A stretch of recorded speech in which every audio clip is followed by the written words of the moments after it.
Meine sehr verehrten Damen und Herren, ich würde Sie bitten, Platz zu nehmen.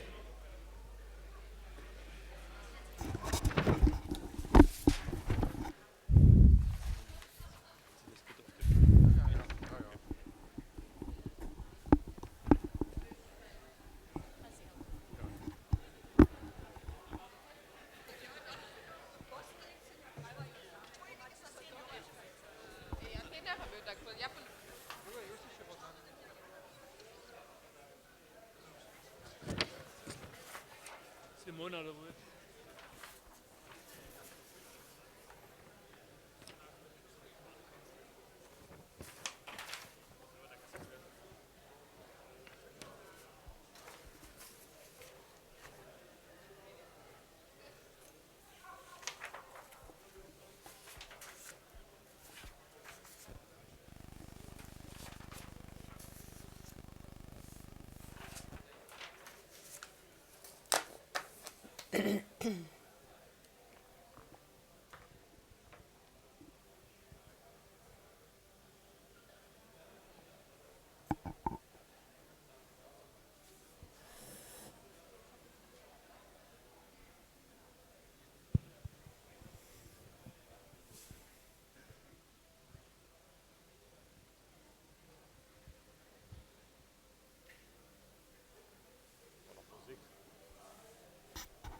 Dr. Vecchio, einen schönen guten Abend, meine sehr verehrten Damen und Herren. Ich darf Sie recht herzlich zum zweiten Abend der Reihe Serbska Debata begrüßen.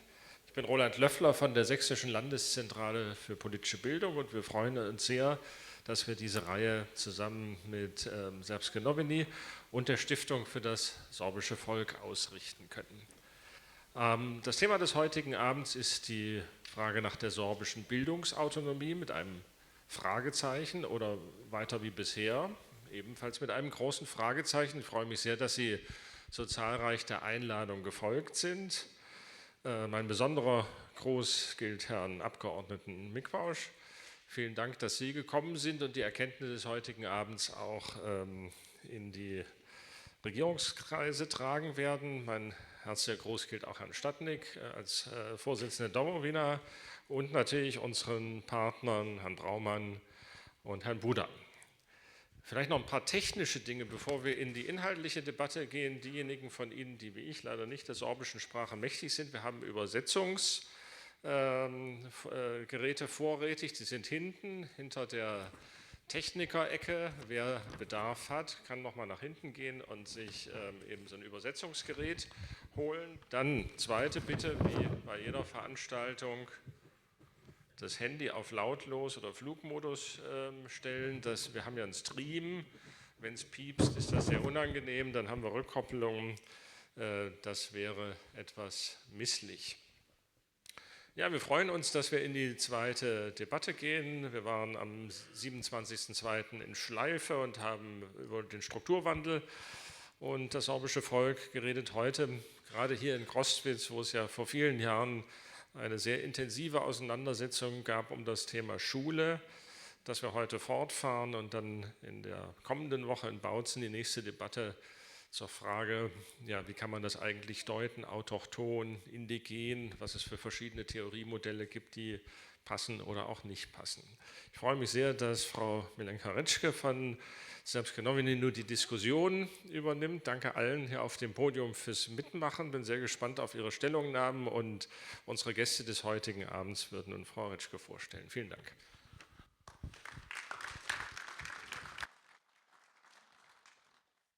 Dobro večer. Na serbsku debatu pod heslom Serbska kubvanska autonomija, aber dale kaj štotal. Kulturautonomie oder weiter wie bisher.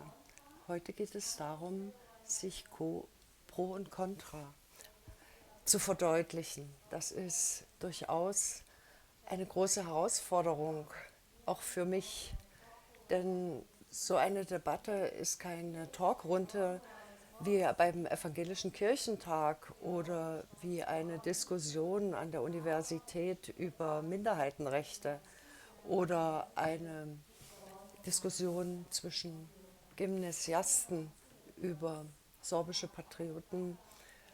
Diese Debatte ist wirklich ein Meilenstein. Trotz der intensiven Bemühungen der Landeszentrale für politische Bildung haben das Sächsische Staatsministerium für Kultus und das Sächsische Landesamt für Schule und Bildung abgesagt. Einerseits ist das sehr schade und andererseits haben wir aber die Chance, uns untereinander auseinanderzusetzen und unsere Position zu vermitteln. Und darum kümmern wir uns als Journalisten und damit können auch die Politiker unsere Botschaften lesen und weitervermitteln. Ich begrüße Sie hier in die Groswitzer Mehrzweckhalle alle zusammen und natürlich auch die, die über Livestream unsere Veranstaltung verfolgen und im Hinblick darauf, dass wir auch mit denen in die Debatte einsteigen wollen, die über Livestream die Veranstaltung verfolgen, die das möchten, die sollen unter der Debatte bei der Stiftung, die dort aufgeführt ist, den Link sehen, zu Slide kommen und sich das aufschreiben und sich so an der Veranstaltung beteiligen.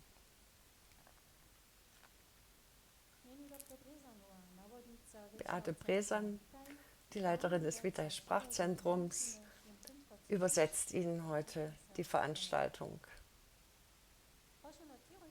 Bitte notieren Sie sich Ihre Fragen oder merken Sie sich die Fragen. Wir freuen uns dann auf eine rege Diskussion. Hier auf dem Podium begrüße ich 4 Gäste. Ich bin sehr froh und dankbar, dass ich schon mit Ihnen vorher sprechen konnte. Und wir haben schon im Vorfeld etwas über das Thema der sorbischen Bildung gesprochen. Ich begrüße Diana Schocina, die Leiterin der sorbischen Oberschule Micha Hornig in Reckelwitz und Madlinka Schocitz, die Dramaturgin und stellvertretende Intendantin des sorbischen Theaters. Und wir begrüßen Sie auch als Mutter. Guten Abend. Und ich begrüße Jan Reder. Er ist Lehrer, aber er ist auch stellvertretender Vorsitzender des sorbischen Schulvereins. Und herzlich willkommen auch Sie, Herr Krautz.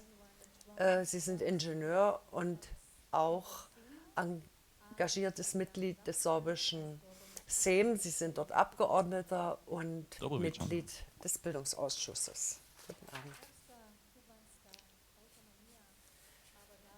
Die sorbische Bildungsautonomie oder weiter so wie bisher, das ist eine provokante Aussage.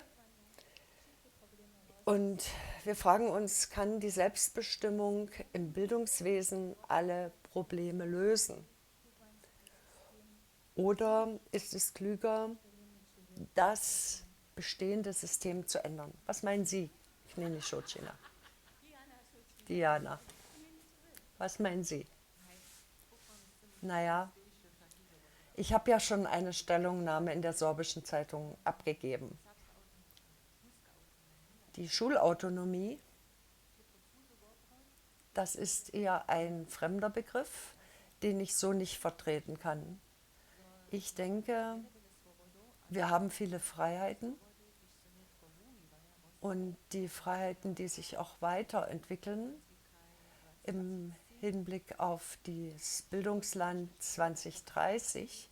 Alles, was dort im Programm steht, ermöglicht uns, viel zu verändern, wenn wir mutig sind und auch auszufüllen, diese neuen Freiräume. Jara Veselus Krautz, wie sehen Sie das? Ich freue mich sehr auf die sorbische Debatte und dafür Dank dem Veranstalter und allen Gästen. Und ich fahre jetzt in deutscher Sprache fort. Die Praxis ist immer der beste Ratgeber, sich umzuschauen und zu vergleichen, wie könnte in der Praxis denn so etwas aussehen und kann es uns Vorteile bringen und möglicherweise alle Probleme lösen.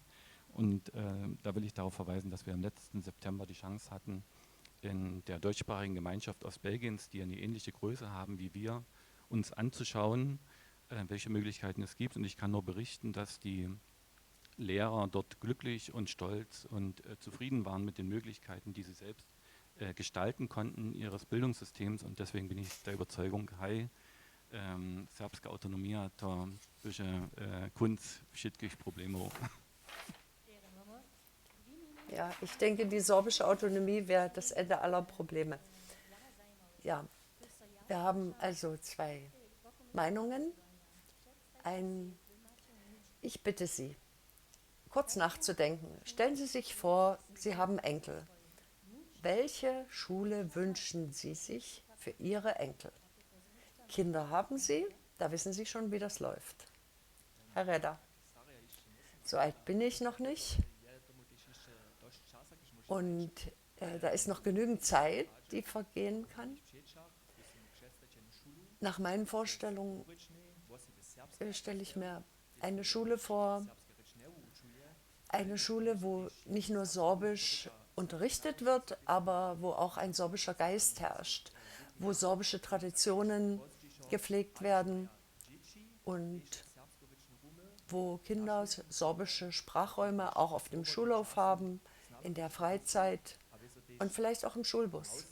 Und natürlich auch im Dorf, in der Straße, auf jeden Fall in der näheren Umgebung. Das haben wir heute schon zu weiten Teilen. Frau Schultschitz, was wünschen Sie sich? Ich wünsche mir für meine Kinder das Glück, das wir selbst hatten. Und wir konnten unseren Kindern den Weg nach Crostwitz ermöglichen, wo es nicht nur um Traditionen und Bräuche geht, sondern eben auch um einen sorbischen Geist. Und was wir hier in Crostwitz kennengelernt haben, das wünsche ich mir natürlich auch für meine Enkel. Ob sie alle in der Lausitz bleiben, weiß ich nicht, aber ich hoffe, wir können das erhalten, was es zurzeit gibt. Ja, sorbische Atmosphäre, nicht nur im Unterricht. Und hier ist eine Grundschule, wo das gegeben ist. Aber schwieriger wird es, wenn es dann um die Fächer an der Oberschule geht. Aber ich wünsche mir, dass es das auch an den Oberschulen gibt. Diese sorbische Atmosphäre, so viel Sorbisches wie möglich. Bezüglich der Grundschule, aber auch später ist es wichtig, dass alles sehr sorbisch ist. So viel wie möglich. Sprachräume, Spracherlebnisse. Ja, schon mehr als 20 Jahre ist diese Idee verankert bei den Sorben, denn vor mehr als 20 Jahren standen hier die Demonstranten für den Erhalt der sorbischen Mittelschule. Und die Dürwignitzer, also bekannt als Wittitschanska Initiative, hat aus meiner Erinnerung heraus schon zu ihrer Zeit sehr fortschrittlich gedacht und hat schon damals auch über Autonomie nachgedacht und ist so bis heute für alle Inspiration zum Weiterdenken. Was glauben Sie, wie schwer sind die Ideen umzusetzen? Sehen Sie dafür Chancen? Auf jeden Fall sind die Ideen noch wach und wir haben sie mitgenommen bis in unser heutiges Leben. Das waren natürlich damals zum Teil auch naive Gedanken. Wir haben damals als Studenten zusammengesessen, wir haben uns etablierte Personen des öffentlichen Lebens eingeladen. Und ja, das war fortschrittlich, aber damals war es auch zeitgemäß. Und Wir haben uns sogar Gedanken gemacht, wie die Inhalte in verschiedenen Fächern aussehen könnten. Wir haben also sehr weit und sehr breit gedacht und natürlich auch über die Autonomie. Heute sind wir etwas weiter in unserer Entwicklung, also auch familiär. Wir haben 3 Kinder. Das System hat sich nicht so geändert, wie wir uns das gewünscht hatten, aber so ist es eben. So wie ich es auch im Interview gesagt habe, es liegt immer an den Leuten, die bereit sind, unkonventionelle Wege zu gehen. Ich habe große Hochachtung vor allen, die ihre Aufgaben erfüllen, ob das sind als Pädagogen, Lehrer oder Eltern, die mit ihren Kindern Sorbisch sprechen, vor allen Dingen auch in gemischten Familien oder sorbische Familien, die viel Arbeit haben und sich trotzdem sich um den sorbischen Weg bemühen und ihre Kinder in die sorbischen Schulen geben und sie den Lehrkräften anvertrauen. Nini, Shojina. Meine nächste Frage geht in Richtung Eltern, Kinder. Sie kennen die Wünsche der Eltern, der Kinder, der Lehrer. Sie kennen die Erwartungen an das, was sie umgibt. Welche Wünsche werden da geäußert, die Sie jetzt vielleicht noch nicht erfüllen können? Ich möchte noch mal auf das Wort Autonomie eingehen. Da ist viel Interpretation möglich. Was verstehen wir nun tatsächlich unter der Autonomie? Als ich mich damit tiefer beschäftigt habe, habe ich auch wieder an die Wittenska Initiativa gedacht. Wir hatten sehr naive Träume. Wir wollten die auch mutig umsetzen. Und natürlich sind die Träume geblieben. Und wenn ich jetzt sehe, wer sind die Leiter der heutigen Schulen, ja, dann sind es einfach auch die Früchte der damaligen Träume, die die Leute jetzt an diesen Stellen weiterverfolgen. Natürlich ist die Autonomie auch in gewisser Weise möglich im Rahmen der Freiheit, die uns bereits jetzt gegeben ist.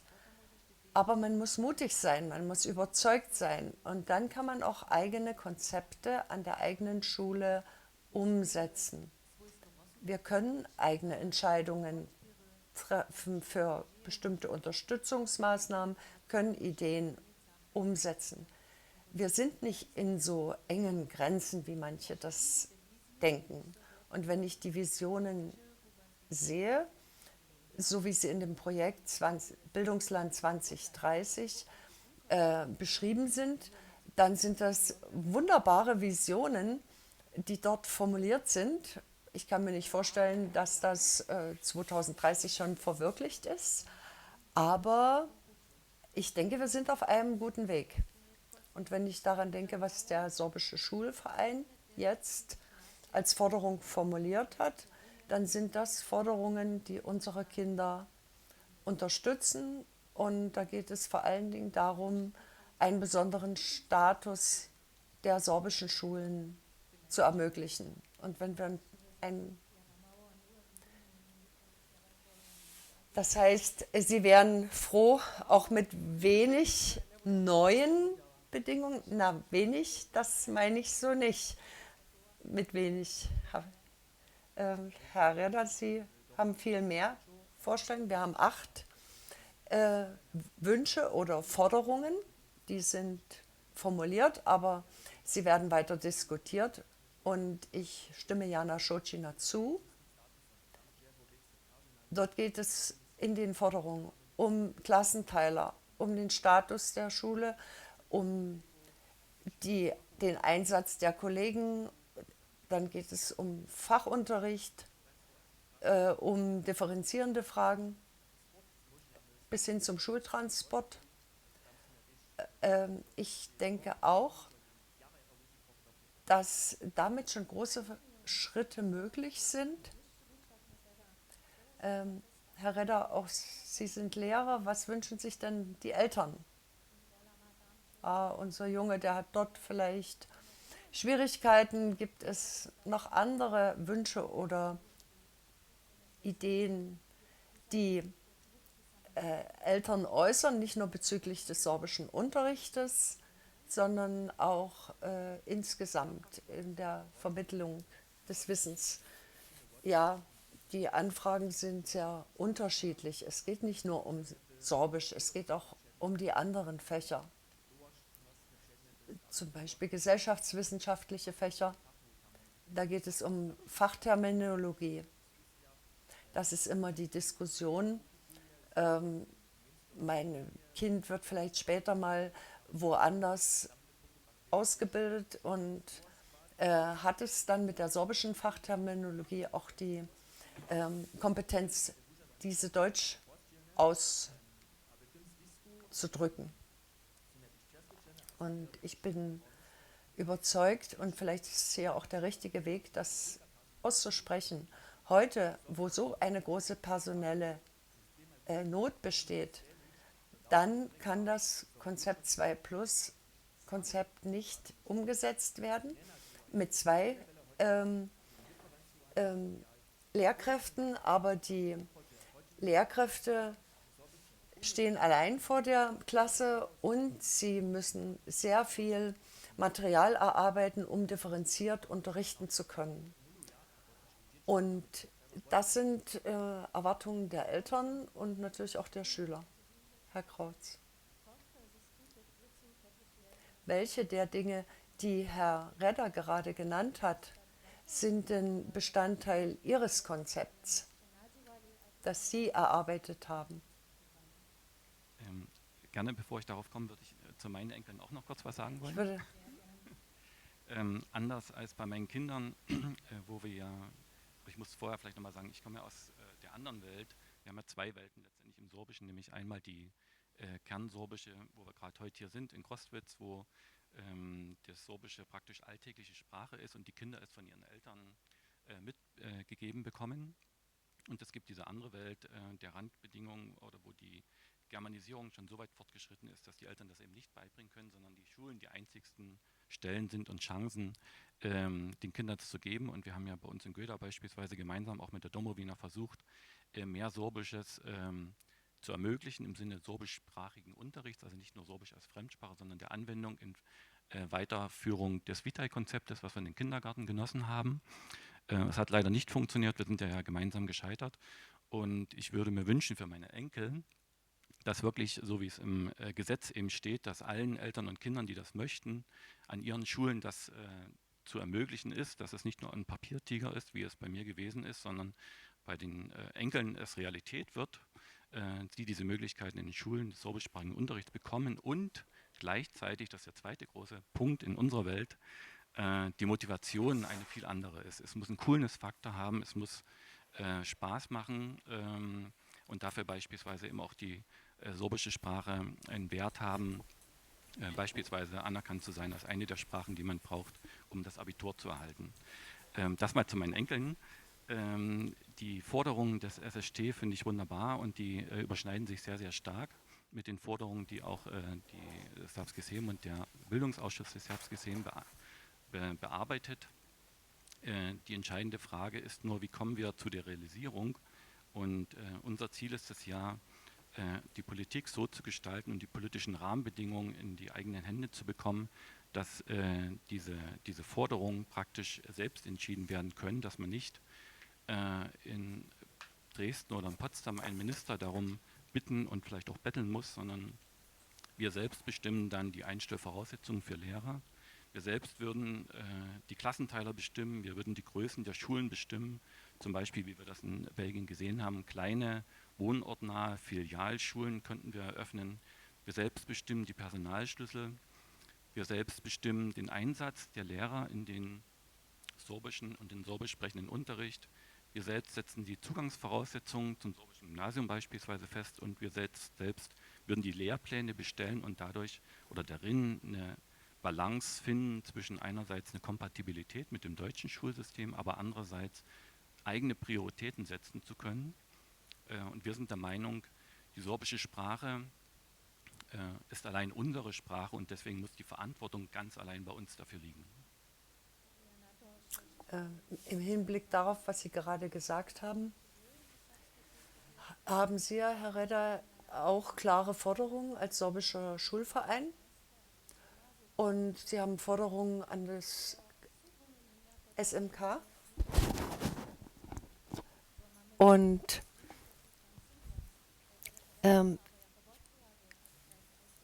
also an das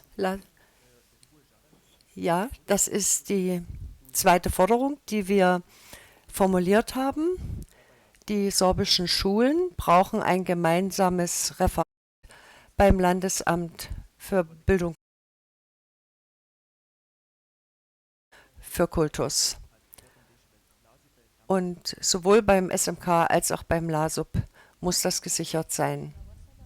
Und das meint nicht nur eine Person wie am LASUB, sondern Sie denken wahrscheinlich an mehrere Personen. Ja, das könnte ähnlich das könnte sich den derzeitigen Bedingungen anpassen, dass man also ein Referat hat und dort sind Leute, die sich wirklich darum kümmern.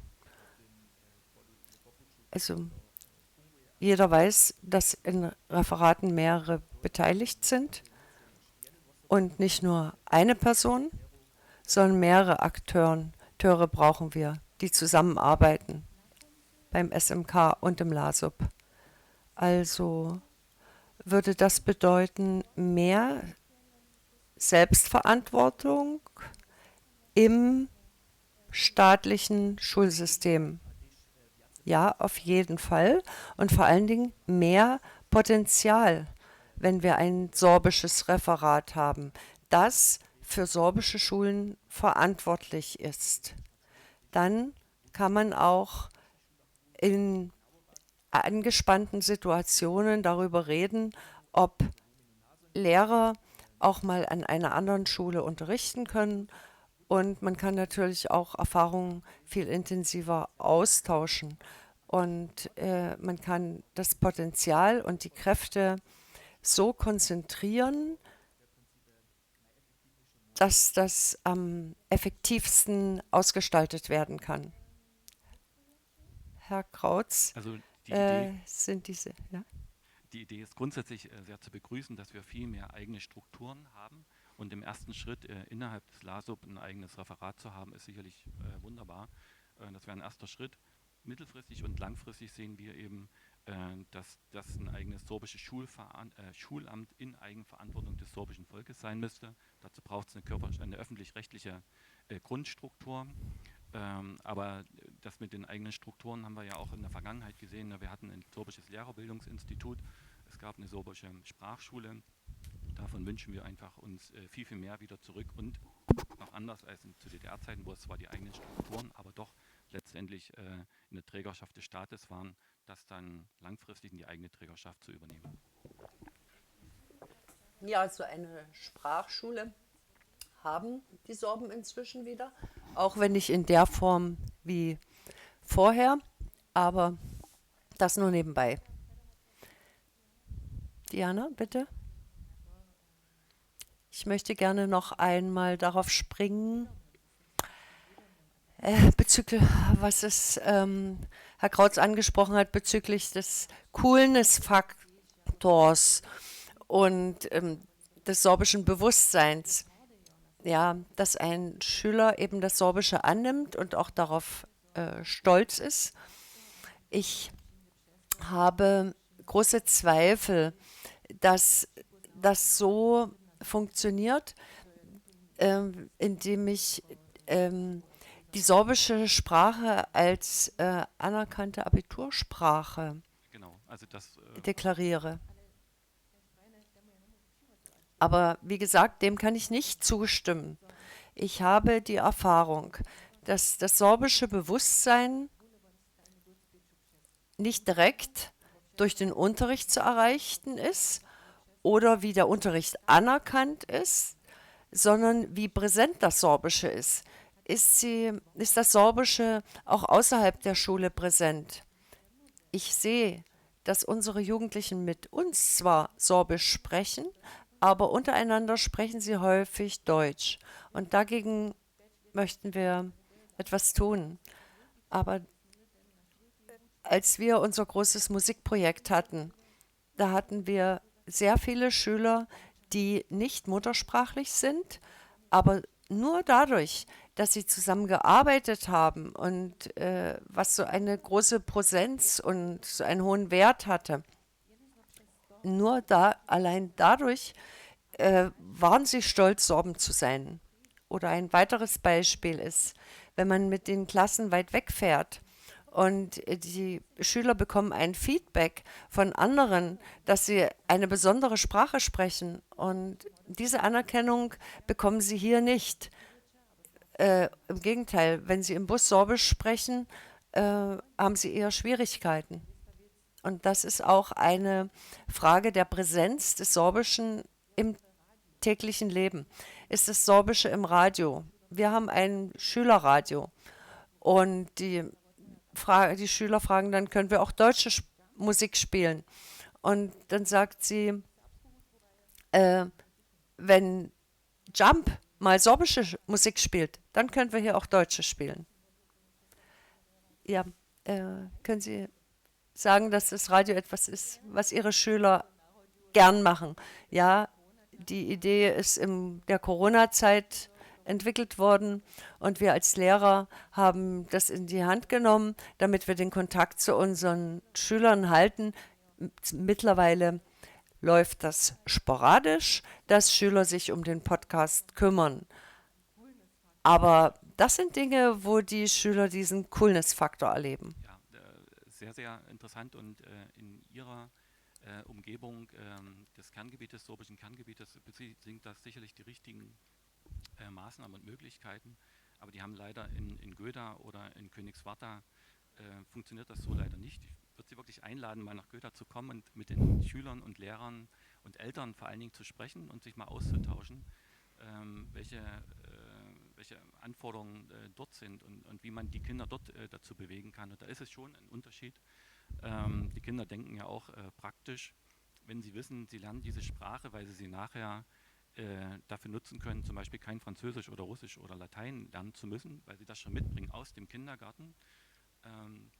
Das würde den Kindern auch in Weißwasser und in Schleife, wird uns das gespiegelt, würde das denen sehr, sehr helfen. Ich verstehe das, dass es in Reckewitz ganz wieder anders ist, deswegen bitte ich um einen ganz intensiven Austausch, dass wir unsere Welten gegenseitig noch besser kennenlernen und schauen, wie man dem einen gerecht wird, ohne dem anderen ungerecht zu sein. Also ich bin da ziemlich optimistisch, dass wir da gute Lösungen finden miteinander.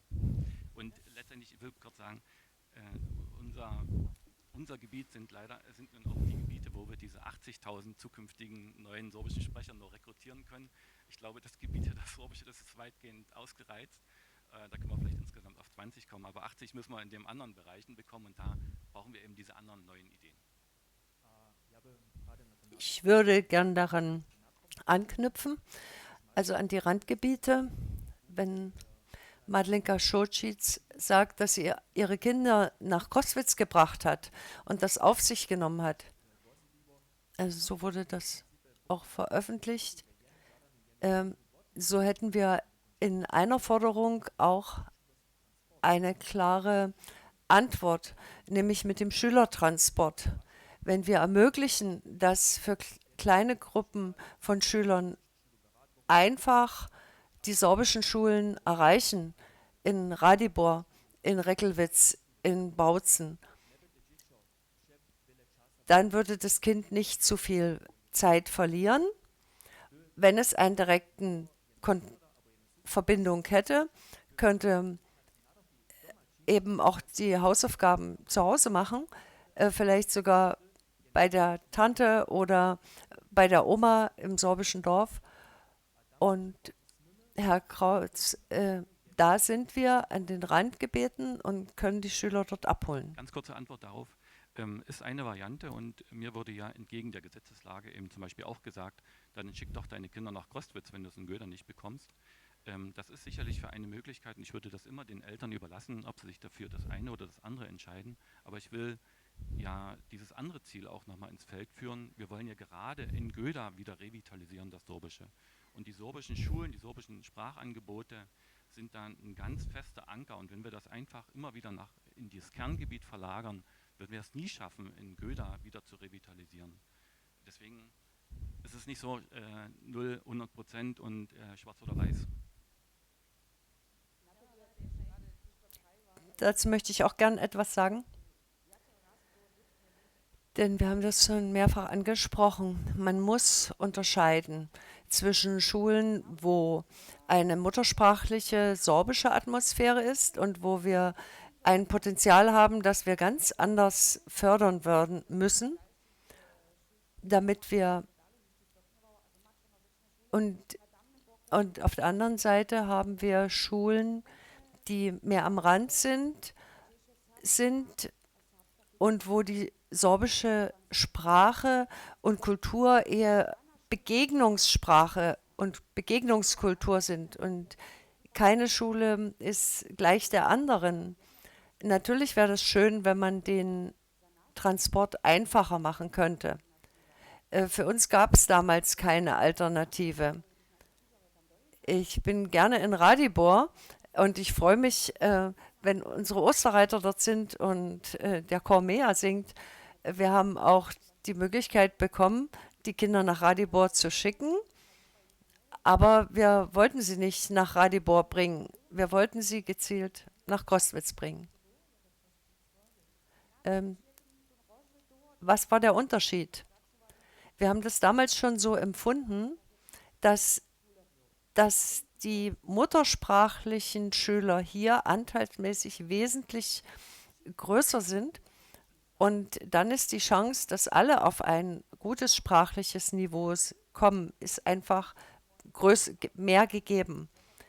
Aber wenn es nicht ist, sind nicht nur die Schüler wenige sind auch die Lehrer überlastet und überfordert. Wie soll man mit wenigen Schülern eine sorbische Atmosphäre hervorbringen?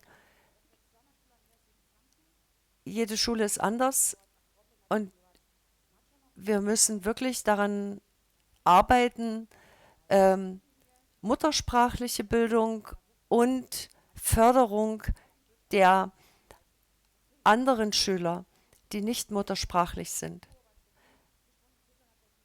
Wenn Kinder an eine sorbische Schule kommen wollen, dann muss eben auch getestet werden, was bringen die Schüler mit.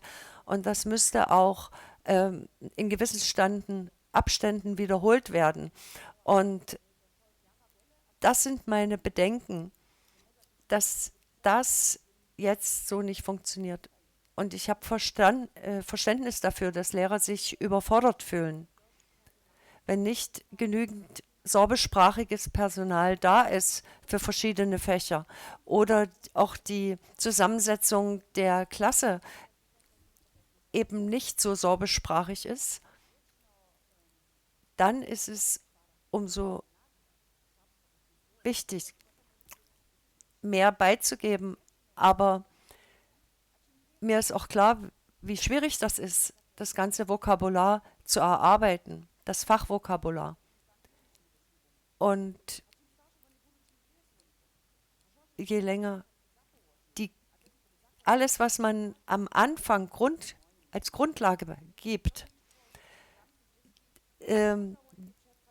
das ist wichtig.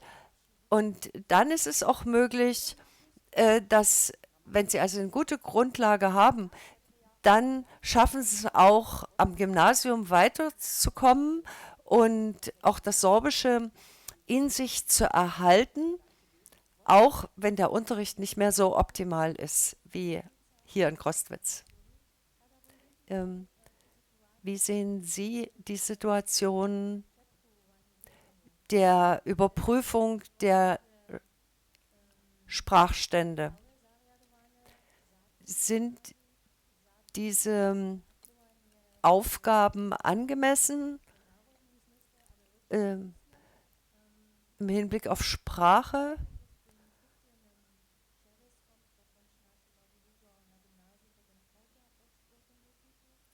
ist das jetzt so zufriedenstellend, wie die Schüler nach der 4. Klasse ans Gymnasium kommen? Also der allgemeine Durchschnitt hat nichts eher mit dem Sorbischen zu tun, der für das Gymnasium nötig ist. Viele haben die Bildungsempfehlung für das Gymnasium bekommen. Viele davon gehen auch zum Gymnasium. Und man sieht an den Zahlen der Oberschulen, dass es dann weniger werden entsprechend. Ja, aber das ist meine persönliche Meinung als Mutter. Ich habe als Mutter durchaus Bauchschmerzen, mein Kind schon nach der 4. Klasse ans Gymnasium zu geben. Aber die Schulstruktur ist nun so. Da könnte man auch was dran ändern. Das würde mir besser gefallen. Okay, wir haben jetzt den Status der sorbischen Schulen, der ist geändert und dort haben wir auch die Möglichkeit, die Kinder in der 6., 7. Klasse ans Gymnasium zu geben. Aber erstmal bleiben sie länger an unseren kleinen Schulen.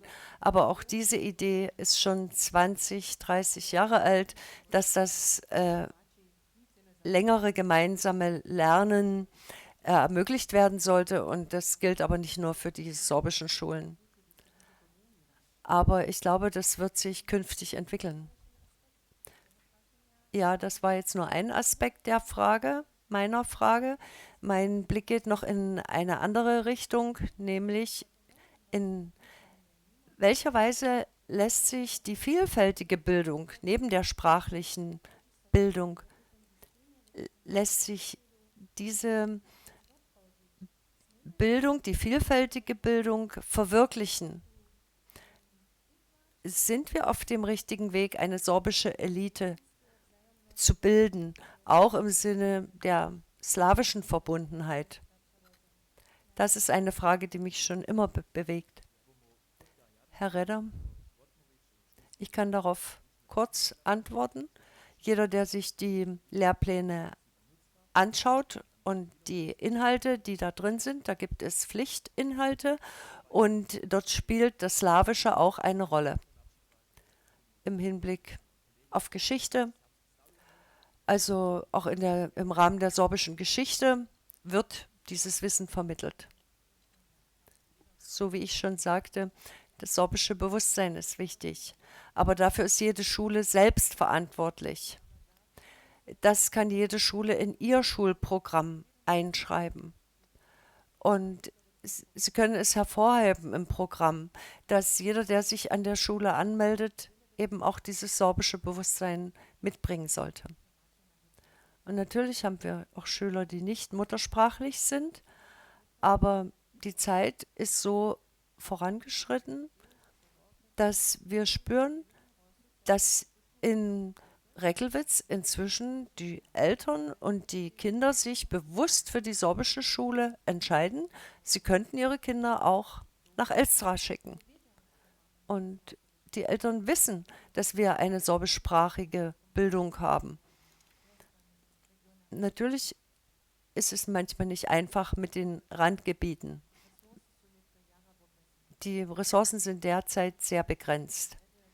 Und ich kann nur Herrn Redder beipflichten, wir sollten erstmal unsere Ressourcen optimal nutzen, wenn wir jetzt keine weiteren eröffnen können. Und warum sollten wir nicht erstmal uns auf unser funktionierendes sorbisches Bildungssystem konzentrieren? Und das ist eine gute Idee. Und wir wissen ja, dass aus anderen privaten Schulen, dass dort Schüler transportiert werden, dass der Schülertransport eine große Rolle spielt. Es gibt noch einen anderen Aspekt. In der öffentlichen Diskussion gibt es noch einen anderen Aspekt und Professor Warner von der Universität Leipzig spricht es immer wieder an, dass er Studenten bekommt, die die sorbische Sprache nicht hinreichend beherrschen. Und Nun ist die Frage, ist es vielleicht eine Möglichkeit, wenn wir einen sorbischen Lehrerpool hätten, dass dann auch der Sorbischunterricht besser gewährleistet werden kann? Also ich wage es nicht. Ob das so stimmt? Ich erinnere mich, als ich zum Studium ging, habe ich begonnen, Germanistik zu studieren. Und der Professor meinte auch, dass wir keine Ahnung von Grammatik haben, einen schlechten Stand haben. Ob Professor Warner das jetzt genauso meint, dass die Studenten wirklich kein Wissen haben, ich denke, da müsste man mit dem Gymnasium noch mal genauer darüber sprechen.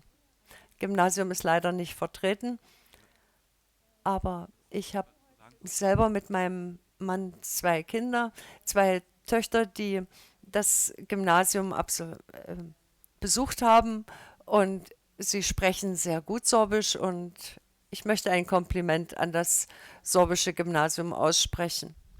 Zu dem Thema Lehrerpool möchte ich auch noch etwas sagen. Also ich bin der Meinung, dass wir uns da teilweise selbst die Schuhe zusammenbinden, obwohl wir rennen wollen und müssen.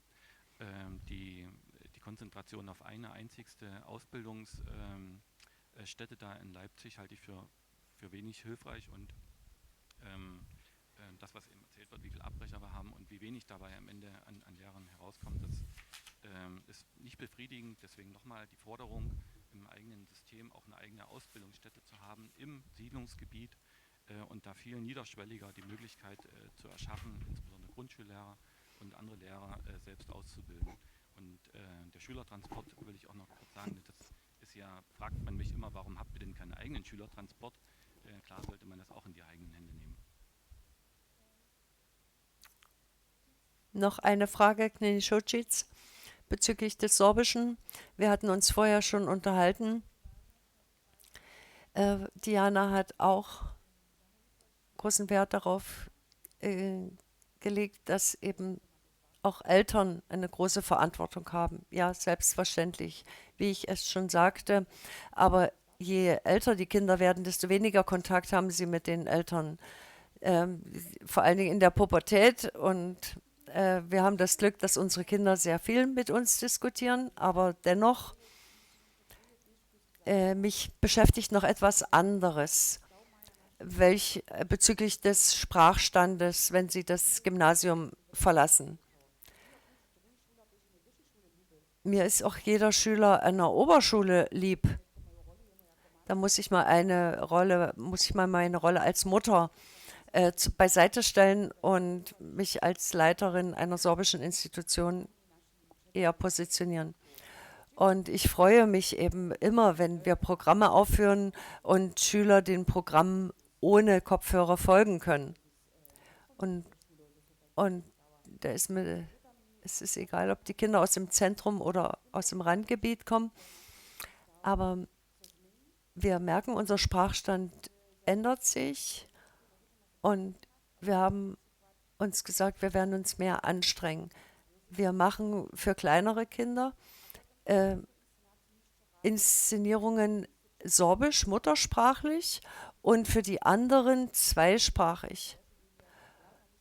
Damit diese Kinder auch das Erfolgserlebnis haben, ich verstehe schon etwas, aber ich habe es nochmal Deutsch gehört. Das ist immer eine Frage, wie man den Text zusammenstellt. Das ist eine Möglichkeit. Das andere ist, ich habe bestimmte Bedenken bezüglich der Aussage von Professor Werner. Und wir merken das ja im Jugendtheater. Die Jugendlichen erarbeiten selbst ihre Texte. Und ich muss Ihnen sagen, das ist schon manchmal schwierig, wenn wir die Texte sehen. Was war denn, da frage ich mich manchmal, was war bei uns anders? Warum konnten wir es besser als die Schüler heute? Und wenn ich heute solche Übersetzungen lese, dann denke ich manchmal, verflixte Kiste, wir hatten kein Soblex, wir hatten kein Rechtschreibwörterbuch online, aber unsere Texte waren besser. Also irgendwo hat Professor Warner recht, irgendetwas stimmt nicht. Ich habe den Eindruck, dass wir es nicht schaffen, äh, dem Anspruch gerecht zu werden. Wir haben einen Anspruch, dass die muttersprachlichen Kinder, die brauchen dieses hohe Niveau, damit wir Wissenschaftler haben, Journalisten. Ich habe die letzte Inszenierung Shakespeare für mehr als 10 Jahren gemacht und ich hatte den Eindruck, das interessiert die Sorben nicht mehr oder können sie der klassischen Sprache gar nicht mehr folgen. Ist ihnen die Sprache da an der Stelle schon so fremd geworden? Und genauso sage ich, ich habe viele Jugendliche kennengelernt. Die haben durchaus die sorbische Sprache gut kennengelernt und sie wenden die Sprache auch an. Und auch aus deutschsprachigen Elternhäusern gibt es durchaus Talente. Aber ich habe den Eindruck, wir können uns nicht einbilden, dass wir aus jedem, der das sorbische Gymnasium besucht, einen Sorben machen können. Es ist schön, dass wir das sorbische Gymnasium haben, aber ich habe den Eindruck, dass verschiedene Schwerpunkte nicht mehr dem entsprechen, was wir uns unter einem sorbischen Gymnasium vorstellen. Ja.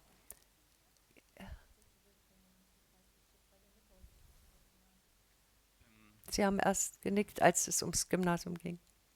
Ich frage mich nur bei dieser ganzen Komplexität, wenn wir merken, wie herausfordernd das ist, wie komplex eigentlich, wie will man das einer anderen Kultur sozusagen erklären, die über unsere Kultur bestimmt? Das frage ich mich. Was ist denn so toll an der Fremdbestimmung? Das würde ich mal die Frage, die würde ich mal so rumstellen. Wir haben immer gefragt, warum wollt ihr denn selbstbestimmt sein? Ich frage mal, warum wollen wir denn fremdbestimmt sein? Was ist denn daran so viel besser? Ich verstehe es nicht. Das würde ich mal gern erklärt haben wollen. Das ist jetzt schwer, Frau Scholze. In welchem Maße meinen Sie das? Was meinen Sie mit Fremdbestimmung? Na, mit Fremdbestimmung meine ich, dass ein Landtag in Dresden über die sorbischen Angelegenheiten letztendlich bestimmt mit Gesetzen und ein Minister durch Verordnungen. Das ist die eine Möglichkeit und es gibt die andere Möglichkeit, dass wir eine eigene öffentlich-rechtliche Struktur haben, eine eigene Legislative, die Gesetze macht, in Anführungsstrichen, und ein eigenes Schulamt, was die Verordnungen umsetzt, einer eigenen, in Anführungsstrichen, Regierung, wie wir das in Ostbelgien sehen. Ich kenne nur positive Beispiele, wenn jemand die Eigenverantwortung in der Hand hat. Ich kenne keine negativen Beispiele, deswegen verstehe ich und nicht und frage, was ist so schön daran und so gut, dass man sich dagegen entscheidet, es in die eigenen Hände zu nehmen. Denn die Möglichkeit besteht ja, ich erinnere mal, nicht allen ist das vielleicht bewusst, am 13. Juli 2011 wurde in Bonn ein Brief in den Briefkasten geworfen, nämlich von einer Arbeitsgruppe, die am Bundesinnenministerium getagt hat und sich überlegt hat, verschiedene Methoden, wie man die Funktionalität des sorbischen Institutionenclusters verbessern kann. Und darin wurde unter anderem vorgeschlagen, dass, ich lese mal vor, die Entscheidung aller Fragen des sorbischen Schulwesens in die Hand des sorbischen Volkes gegeben werden können. Das hat man sich damals entschieden, vor 15 Jahren, diese Chance nicht zu ergreifen. Und ich frage mich, wo könnten wir heute sein, wenn damals die Verantwortlichen diese Chance ergriffen hätten? Und ich will aber nach vorn versöhnlich fragen, wo können wir in 15 Jahren sein, wenn wir jetzt diese Chance ergreifen? Denn diese Chance besteht nach wie vor. 2038, ganz kleinen Moment, haben wir ja die Strukturwandel. Das Ende 2038 wollen wir hier einen Strukturwandel geschafft haben. Es wäre doch toll, wenn wir das nicht nur in Beton und Stahl einen Strukturwandel, sondern auch in den Bildungsstrukturen, in den Köpfen sozusagen hätten. Was könnten wir erreichen in den nächsten 15 Jahren bis zum Ende dieses Strukturwandelprozesses, wenn wir das in eigene Hand nehmen? Ich bin überzeugt, wir könnten viel erreichen. Herr Krautz, bis zu diesem Jahr werden wir noch genügend junge Leute haben, die Lehrerbildung studieren, auch am Institut für Sorabistik. Und ich hoffe, dass sich Ihre Ideen für junge Lehrer verwirklichen, dass sie zurückkommen in die Lausitz und hier das Sorbische stärken. Herr Redder, eine Frage zum Schluss. an Sie. Sie wünschen sich, dass die jungen Leute nicht nur eine Garantie haben hier, dass sie hier angestellt werden können, sondern es soll auch eine Verpflichtung sein, dann hier zu unterrichten. Ähm, ja, das ist richtig, dass junge Leute die Welt erobern und entdecken, aber wenn ein junger Mann, eine junge Frau sich für ein sorbisches Studium oder ein Studium der Sorabistik entscheiden, dann erwarten wir auch, dass sie zurückkommen. Und Ärzte hat man ja auch so unterstützt. Aber an der Unterstützung hing für die Ärzte auch die Verpflichtung, dass sie dann in bestimmten Gebieten arbeiten. Und in welcher Form man das konkret formuliert, das kann man noch ausdiskutieren. Aber denn für Lehrer gibt es andere Faktoren. Aber ich halte es für wichtig, ähm, dass man solche Forderungen formuliert. Herr Krautz, sind auch für Sie künftige Lehrer ein Thema in Ihrem Konzept? Wann wollen Sie mit Ihrem Konzept in die Öffentlichkeit gehen? Ja, das ist natürlich ein ganz entscheidendes Thema. Wenn man die Lehrer nicht hat an den verschiedenen Schulen, dann wird es auch keine sorbische Ausbildung geben und Sprachvermittlung. Ich hatte es ja vorhin gesagt, dass wir selbst in einer Bildungsautonomie zum Beispiel über Zugangsvoraussetzungen auch für Lehrer bestimmen können und auch für die Besetzung von Leiterstellen. Das Problem gibt es ja aktuell beispielsweise. Und ich will noch mal erinnern, dass es verschiedene, zum Beispiel tschechische Lehrer auch gab, die bereit waren, gerade im Grundschulbereich und vielleicht im Randbereich, wo es jetzt noch nicht darum geht, den nächsten sorbischen Shakespeare auszubilden, eine große Hilfe gewesen wären, die aber daran gescheitert sind, weil die Voraussetzung eben war, dass nach einem Jahr oder so die ein Deutschlevel erreichen müssen für den deutschen Schuldienst, was sie nicht erreicht haben und dann frustriert wieder abgezogen sind, was völlig absurd ist, weil die Lehrer sollten ja Sorbisch den Kindern beibringen, in möglichst einer sorbischen Atmosphäre, die gerade möglichst wenig Deutschkenntnisse befördern würden, weil dann eben die Kinder mit dem Lehrer gar nicht Deutsch sprechen könnten. Also wenn man das sozusagen in die eigenen Hand nimmt, diese Voraussetzungen, die ganz anders sein, vielfach ganz anders sind als an den deutschen Lehrer, dann spielt das in unserem Konzept eine große Rolle. Und das andere nannte ich ja schon, dass wir im Siedlungsgebiet auch Lehrerausbildungsstätten haben sollten. Und wir haben jetzt, glaube ich, in Löber soll es eine Ausbildungsstätte geben. Also das heißt, diese Regionalisierung wird ja schon verfolgt und das sollten wir für uns auch machen. Und wann haben wir die Chance, in Ihr Konzept zu schauen? Das wird also in den nächsten Wochen auf alle Fälle passieren. Wir haben das im Bildungsausschuss und im Rechtsausschuss durchexerziert. Wir werden es in der nächsten SEM-Sitzung das nochmal beschließen, denke ich, und dann, denke ich, nochmal auch in einer extra Pressekonferenz vielleicht vorstellen. Vielen Dank.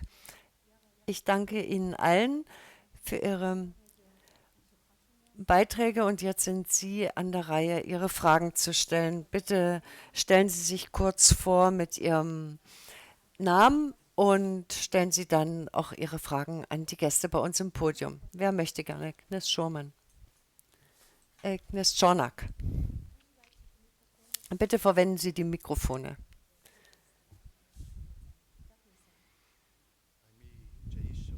Mir geht es noch um die Sprachräume.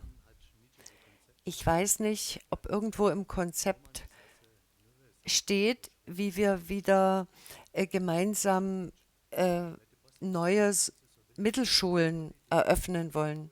Auch in Croswitz, in Nebelschütz sind die Schulen geschlossen worden, in Panschwitz. Wenn wir die Sprachräume haben, brauchen wir wieder Strukturen, entsprechende, und das sind Grund- und Mittelschulen. Ist das irgendwo im Konzept verankert, dass diese Schulen auch finanziert werden? Und die nächste Frage, ich hatte jetzt die Möglichkeit, mit dem Oberbürgermeister von Weißwasser zu sprechen. Und er sagte mir, ich würde auch gerne wieder Sorbisch in Weißwasser anbieten, aber ich habe keine Lehrkräfte. Wer hilft denn im Rahmen der sorbischen oder der Schulstrukturen insgesamt, dass Sorbisch wieder etabliert werden kann?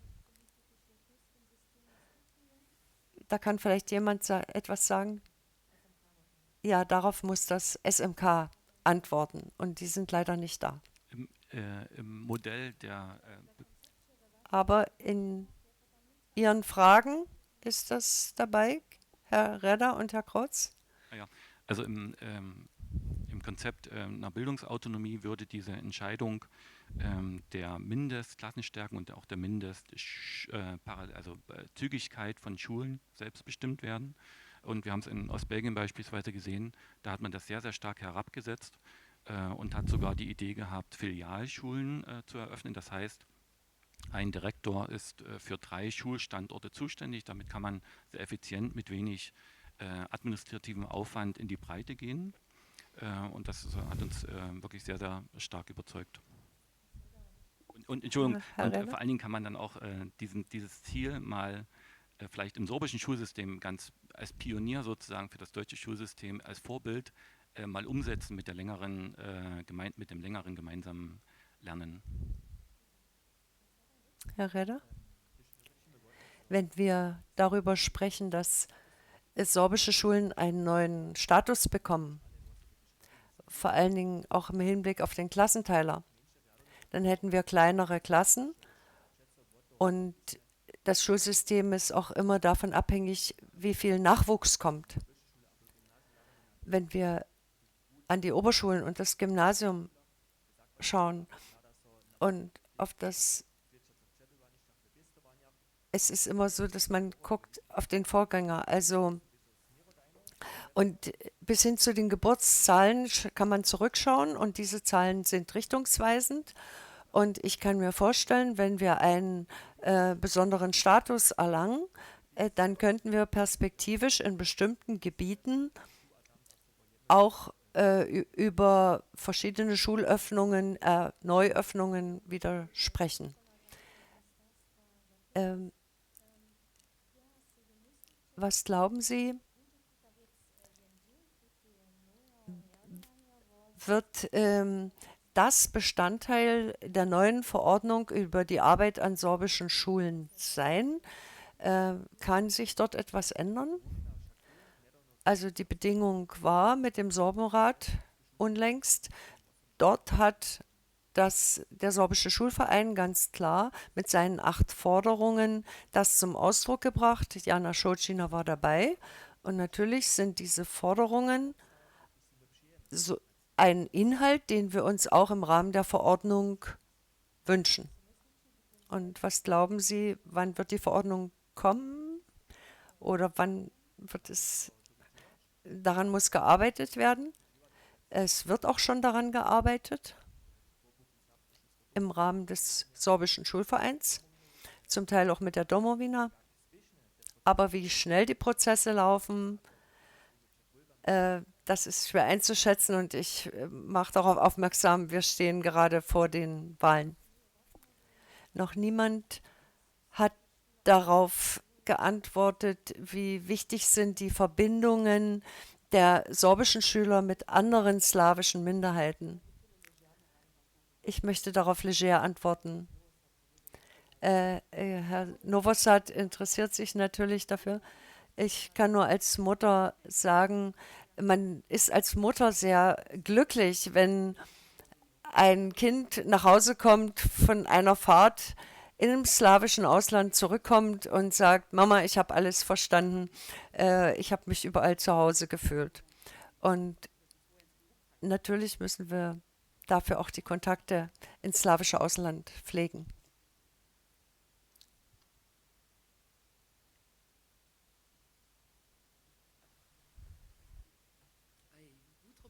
Vielen Dank für die interessante Diskussion. Ich habe eine Anmerkung und das ist vielleicht auch ein Argument. auch dafür, dass sich etwas Grundsätzliches ändert. Wir haben mit unserer Kollegin Knini Nicole Dobowinski eine Studie durchgeführt am sorbischen Gymnasium und die Studie ist im vergangenen Jahr erschienen und dort wurde das Problem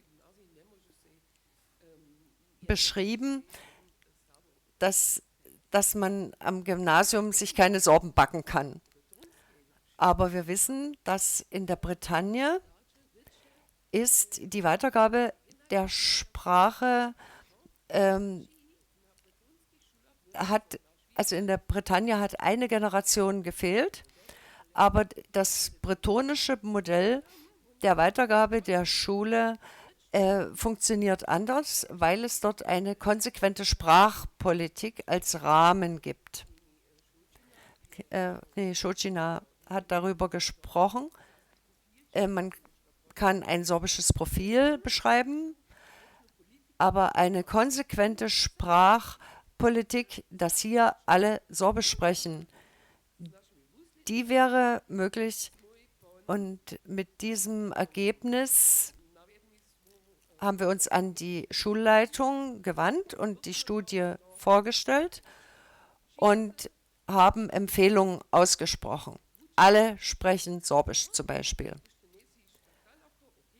Und wenn du noch nicht so weit bist, aber es gibt eine klare Politik. Und da wurde uns gesagt, ja, leider können wir so etwas nicht durchsetzen, denn die Lehrer können das nicht und wir können sie auch nicht zwingen und wir brauchen so und so viele Schüler, damit die Schule läuft. Und es kommen hier deutsche Familien auch, die das vielleicht so nicht hören möchten. Und deswegen frage ich mich, wenn man keine konsequente Sprachpolitik betreiben kann, wie wollen wir dann eine sorbische Schule bekommen? Dann ist es einfach keine sorbische Schule. Und ich frage mich, ob das, was Ihre Forderung ist, auch wenn ich sie nicht im Detail kenne, ist das dann möglich, wenn Ihre Forderungen durchgesetzt werden? Vielen Dank für das Statement. Herr Redder, das ist eine Frage an Sie. In dem Fall möchte ich als Stellvertreter des Schulvereins darauf verweisen, dass die Frage noch mal weiter diskutiert werden sollte. Es sind ja auch Vertreter des Gymnasiums da. Andererseits kann ich sagen, als Vertreter der Ralbitzer Schule kann ich sagen, bei uns ist es so geregelt, die Umgangssprache ist Sorbisch. Ich kenne die Studie. Ich war bei der Vorstellung der Studie in der Smollerschen Buchhandlung dabei. Ich habe mich zum Teil sehr erschrocken, aber ich dachte, ja, so ist eben die Realität. Egal, ob jetzt Deutsch oder Sorbisch muttersprachlich. Für mich ist es leicht, dass ich das in unser Schulprogramm einschreibe. Aber schon wenn wir nach Radibor sehen, ist es eine große Herausforderung, Sorbisch zu etablieren. Genauso in Schleife. Dort wird in kleinen Schritten gearbeitet. Und es sind wunderbare Schritte, die vollzogen werden. Und sie haben ein hartes Brot damit. Ja, bretonisch, Sie haben es beschrieben. Dort gibt es eine konsequente Sprachpolitik. Unsere Schüler sind gerade auf dem Weg in die Bretagne, aber auch die Lehrer dort sagen, ja, die Schüler in der Schule, da sprechen sie bretonisch, aber wenn sie die Schule verlassen, sprechen sie doch wieder Französisch. Und das ist eben das Schicksal einer kleinen Sprache. Man muss die Sprache so attraktiv machen, dass die jungen Leute ein besonderes Bewusstsein entwickeln, dass sie stolz sind auf die Sprache. Und das kann eben nicht die Schule alleine schaffen. Das muss auch die Gesellschaft mitbewirken, dort muss Toleranz herrschen und das Sorbische muss sich in der Öffentlichkeit überall bemerkbar machen. Wir schaffen das nicht alleine in der Schule. Und die Schule kann es gleich gar nicht schaffen, wenn ringsrum alles Deutsch ist. Und wir haben Kinder aus deutschsprachigen Elternhäusern, wo die Eltern das am Anfang nicht unbedingt akzeptieren wollten, dass wir eine sorbische Schule sind. Und solche Diskussionen hat das Gymnasium natürlich auch, das weiß ich. Und dass manchen das alles zu sorbisch ist. Ja, wir haben solche Diskussionen. Und trotz alledem, mir fehlt das sichtbare Sorbische, damit eben auch deutschsprachige Eltern einen besseren Zugang finden. Ich möchte nochmal anknüpfen daran. Wir haben ja auch den Punkt 4 in unseren Forderungen und da ging es um die Zugangskriterien zum sorbischen Gymnasium. Für mich ist die Frage auch nochmal interessant und entscheidend. Kann man denn auch mal die Elternhäuser befragen? Denn ein Gymnasium bekommt ja seine Schüler aus der größeren Umgebung. Und es hat mit einer heterogenen Zielgruppe zu tun. Ein Gymnasium bildet größere Klassen als unsere Oberschule. Und in den größeren Klassen gibt es nicht wie bei uns wenige muttersprachlich deutsche Kinder, sondern am Gymnasium sind es mehr Schüler, die einen deutschsprachigen Hintergrund haben. Und ein Schüler, der mit wenig oder null Vorkenntnissen kommt, das ist ja die Realität, dass auch solche Schüler ans Gymnasium kommen, dann ist es schwierig und darüber müssen wir noch diskutieren. Ja, das Unterrichten in kleineren Gruppen. Das Unterrichten in kleineren Gruppen beschäftigt ja auch die Eltern. Und die Frage ist, macht es Sinn, wirklich in diesem gemischten Kontext zu unterrichten, um das Niveau des Sorbischen zu erhöhen? Wie Herr Redder das gesagt hat, wir sprechen über zwei verschiedene Schulen, die einen Luxus haben. Das sind unsere in Ralbitz und Reckelwitz. Und da sind die meisten Schüler noch sorbischsprachig von Haus aus. Und es kommen sogar aus anderen Bundesländern Schüler zu uns und die haben sich so entwickelt, dass sie jetzt fließend Sorbisch sprechen. Aber dafür ist es notwendig, dass man das Konzept 2+ auch in Verbindung mit der Immersion umsetzt, damit diese Schüler sich in die sorbische Sprache vertiefen können. Sie brauchen das intensive Umfeld. Und die muttersprachlichen Kinder nehmen wir auch in eine extra Gruppe, in die Sprachgruppe 1. Und dort werden sie individuell gefördert. Und die Muttersprachlichen haben ein höheres Sprachniveau, das ist klar. Aber uns ist es inzwischen gelungen, dass eben auch die nicht muttersprachlichen Kinder ein hohes Sprachniveau erzielt haben. Und ein Schüler der Sprachgruppe 2 muss nicht ewig ein Schüler der Gruppe 2 bleiben. Wir haben sogar schon Schüler gehabt, die waren in der Sprachgruppe 3.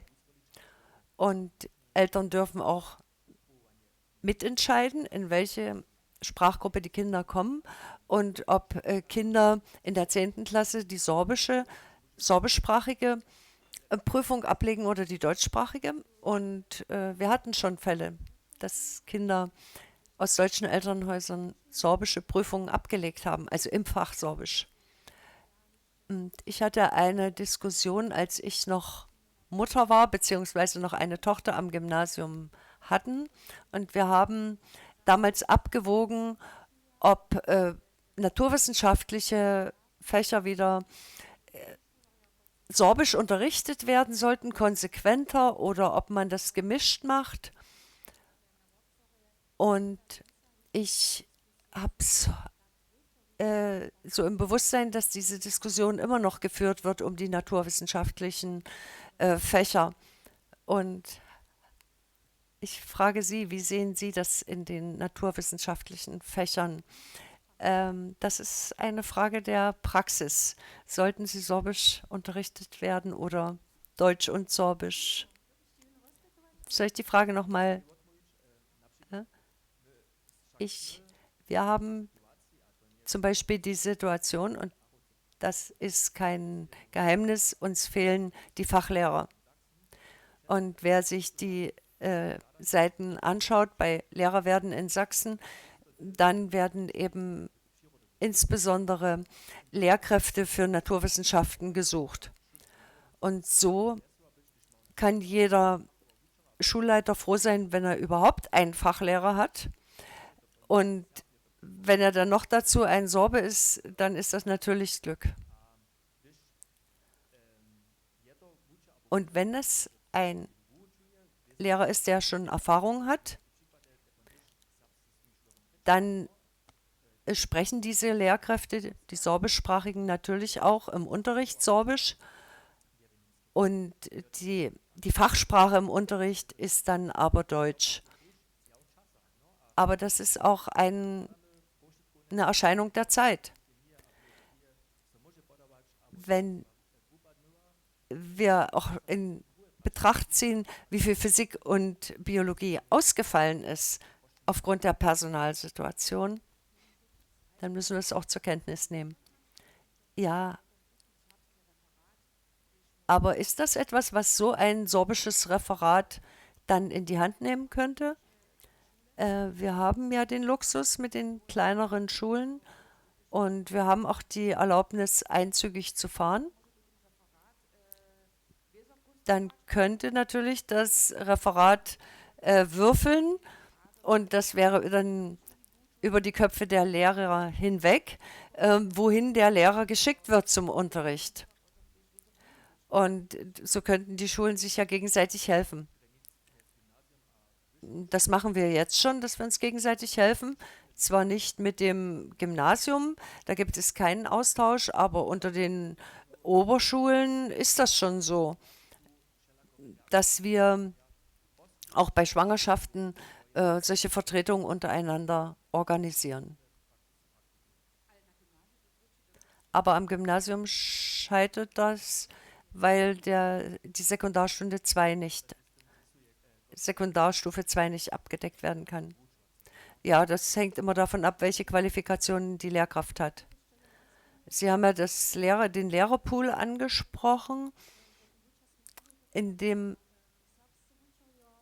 Lehrerpool, davon ist ja die Rede, in dem Lehrerpool sollten Lehrkräfte so eingesetzt werden oder aus dem Pool heraus, dass sie nur noch an sorbischen Schulen unterrichten. Und so könnte Ihrer Meinung nach das Problem gelöst werden? Wir könnten die sorbischen Lehrkräfte, die alle fast auch ihr Abitur am sorbischen Gymnasium abgelegt haben und jetzt an sorbischen Schulen unterrichten, ja, die Lehrkräfte könnten wir an unseren sorbischen Schulen konzentrieren.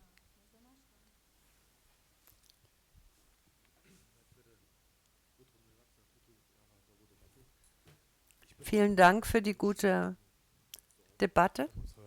Da weht in den Dörfern ein sorbischer Geist, eine sorbische Atmosphäre, aber da ist schon seit 2 oder sogar 3 Generationen die Sprache weg. Und jetzt lebe ich in Dresden und da haben wir auch eine sorbische Atmosphäre geschaffen, aber Sie können sich nicht vorstellen, wie schwer es ist, wenn Sie über Gegenden wie Göder oder weiß was als Randgebiet sprechen, wie es dann in Dresden aussieht. Oder Sie können sich es vielleicht vorstellen, aber ich denke, dass wir wahrscheinlich teilweise aneinander vorbeireden, an das Gleiche meinen. Wenn Bildungsautonomie gefragt ist, kommt vielleicht das Wort Schulautonomie. Das sind vielleicht nicht die gleichen Dinge. Und Wir müssen wahrscheinlich überlegen, in welchen Stoßrichtungen welche Kräfte arbeiten können. Der sorbische Schulverein hat ein tolles Konzept vorgelegt, was kurzfristig Linderung erbringen kann, denke ich. Aber wir sind hier 34 Jahre nach der Wende, 20 Jahre nach der Dürwignitzer Initiative. Und als Idealist finde ich es unerträglich, dass wir in Gegenden, die zum Siedlungsgebiet gehören, obwohl es auf dem Papier steht, keinerlei Möglichkeiten haben, die Rechte in der sorbischsprachigen Bildung umzusetzen. Und ich denke, da ist es wichtig, dass es solche Initiativen wie vom SST gibt, aber wir müssen natürlich auch in die Gesellschaft reinarbeiten, wir müssen in den Parteien arbeiten, das machen wir ja auch, damit diese Themen dort präsent werden, denn die 99% der Parteimitglieder in Sachsen wissen nicht, worum es hier geht. Die haben noch nie davon gehört, denn es ist überhaupt nicht bewusst, dass solche Probleme existieren. Und das ist der zweite Teil. Und ich denke, dass wir aber auch als dritte Seite unsere eigene Utopie nicht aus der Hand geben dürfen. Wir müssen selbst uns aus unserem Schopf da rausziehen und langfristig an einer Utopie arbeiten. Das heißt, wir brauchen eine Debatte, wir brauchen Diskurs und wir brauchen auch VertreterInnen aus unserem Volk, die führen dürfen, weil sie dafür legitimiert sind. Und wir brauchen Interessenvertretungen, die das auch auf deutscher, staatlicher Seite schmerzhaft einfordern. Und ich denke, wenn wir uns das so ein bisschen aufteilen, dann können wir uns gegenseitig stützen. Das ist so ein bisschen meine Botschaft. Ich habe eigentlich keine Frage. Und danke für die Taschentücher.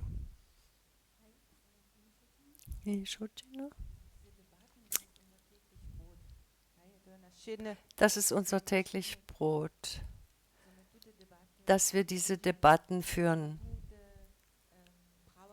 und dass wir um diese Rechte kämpfen, egal ob im LASUB oder im SMK oder weiteren Ebenen.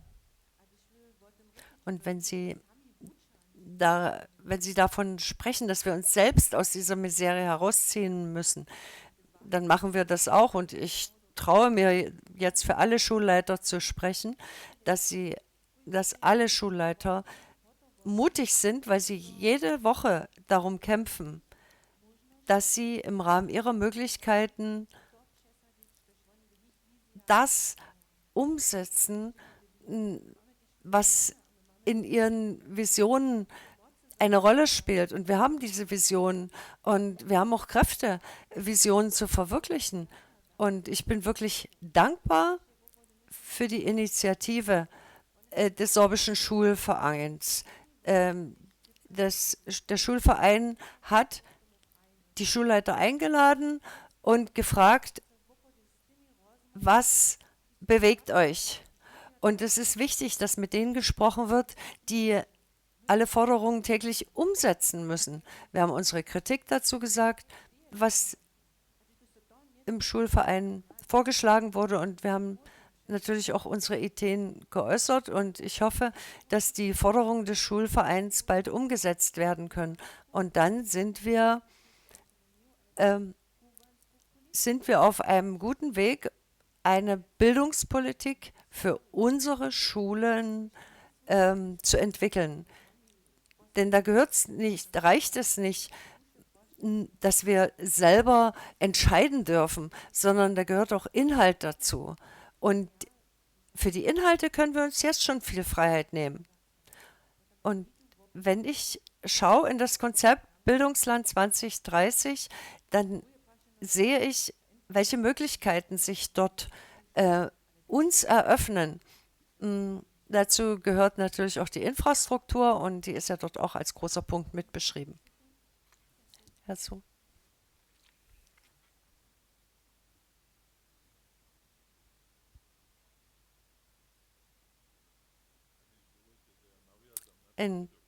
Erlauben Sie bitte, dass ich daran anknüpfe, was Cordula Ratajczak gesagt hat und was Herr Domaschka gesagt hat.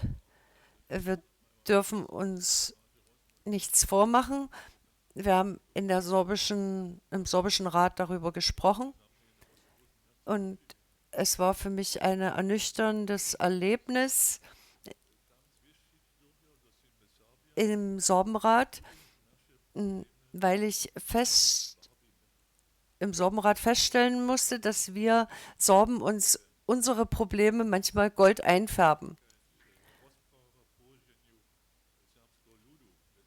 wenn zum Beispiel der Bericht zur Lage des sorbischen Volkes erstellt wird und alle sorbischen Institutionen und Vereine dazu beitragen und daran mitschreiben, dann wird ein Bild gezeichnet, das Herr Domaschka ganz richtig beschrieben, dass Abgeordnete, die das lesen, dann denken sie, naja, bei den Sorben ist ja eigentlich alles gut bestellt. Die haben vielleicht genügend Lehrer haben sie nicht, aber sie haben Schulen, wo 2+ umgesetzt wird. Es gibt Kindergarten, wo das Vitae-Konzept angewandt wird.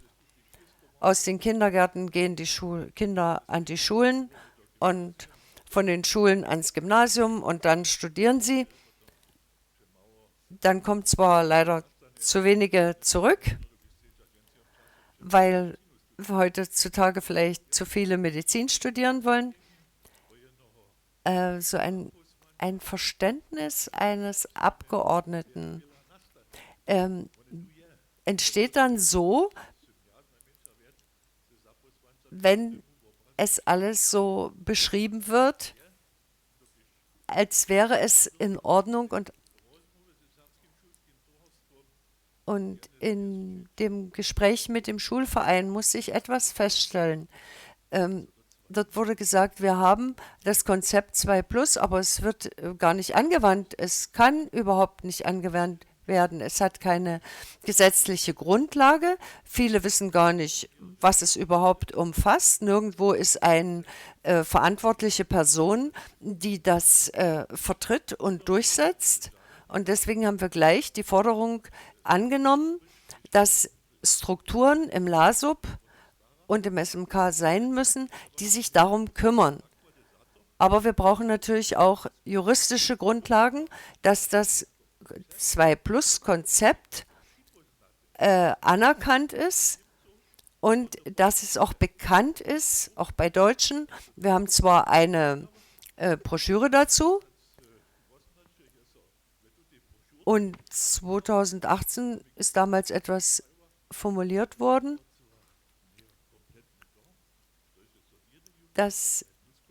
aber da ist etwas formuliert worden, was nicht dem entspricht, was vorher mal aufgeschrieben wurde. Und so sehen wir große Diskrepanzen zwischen dem Konzept und der Realität in der Praxis. Und wir machen uns etwas vor mit dem Konzept. Und deswegen haben wir im Sorbenrat gesagt, der nächste Bericht zur Lage des sorbischen Volkes muss ganz konsequent beschreiben, was ist da und welche Tendenzen folgen daraus. Und der 7. Bericht muss mal anders geschrieben werden, damit die Entwicklung deutlich wird. Und dann muss eben dort auch mal festgestellt werden, wir haben zwar ein Konzept 2+, aber es kann nicht umgesetzt werden. Und das ist das, was Frau Ratajczak sagt. Wir selbst müssen konsequenter in unserem Handeln werden. Wir sind als Sorben nicht in der Lage, unsere Konzepte und Ideen durchzusetzen. Und deswegen bin ich der Meinung, wenn wir in den nächsten 20 Jahren das nicht überwinden, dann brauchen wir auch über die Autonomie nicht sprechen, weil wir sie gar nicht durchsetzen können. Dafür sind wir viel zu schwach. Wir sind zu schwach, so ein Konzept umzusetzen und eine Autonomie leben zu können, mit Leben erfüllen zu können. Und deswegen ist es besser, uns erstmal in dieser deutschen Wiege tragen zu lassen. Ich hoffe, wir sind nicht mehr auf dem Stand wie vor 30 Jahren, also zur Zeit der Dürwignitzer Initiative. Darüber haben wir am Anfang gesprochen. Ja, also jetzt das ist so ein Henne-Ei-Problem. Man könnte jetzt sagen, in 30 Jahren macht keine Autonomie mehr Sinn, weil wenn wir bis dahin das und jenes nicht geschafft haben. wir drehen es ja eher um und sagen, wir sollten jetzt mit der Autonomie starten, um all diese Dinge zu schaffen. Und wie gesagt, es hilft immer, die Praxis auch bei anderen mal abzuschauen. Wir haben uns in Ostbelgien das angesehen, die sind so wie wir, die kochen mit dem gleichen Wasser wie wir, die sind klein, aber die haben sich auf den Weg gemacht, die haben uns gesagt, macht das auch, nehmt euch den Mut zusammen. Und mein Chef hat mal gesagt, wer sowas vorhat, der braucht Leute, aber keine Frösche. Und ich sehe hier ganz viele Leute und ich bin überzeugt, dass wir das genauso packen können, weil wir keine Frösche sind. Vielen Dank. Noch jemand? Hat noch jemand eine kurze Frage, Herr Buder?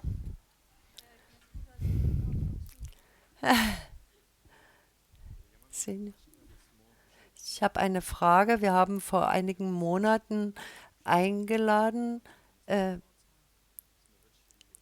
den Herrn Piwarz und seinen Mitarbeiter, und wir haben darüber gesprochen, dass wir zu wenig Lehrkräfte haben.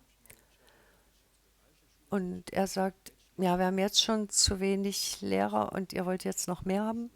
Aber künftig werden in Sachsen sowieso weniger Schüler sein. Denn der Geburtenknick nach der Wende kommt jetzt bei den gebärfähigen Müttern an. Meine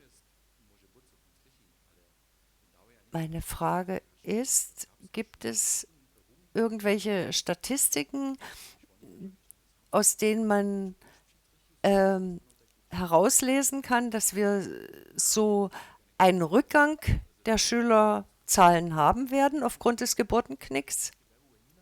Ich habe die Zahlen nicht alle genau im Kopf, aber wir sehen auch so einen Trend. Wir sehen, es wird weniger Schüler geben.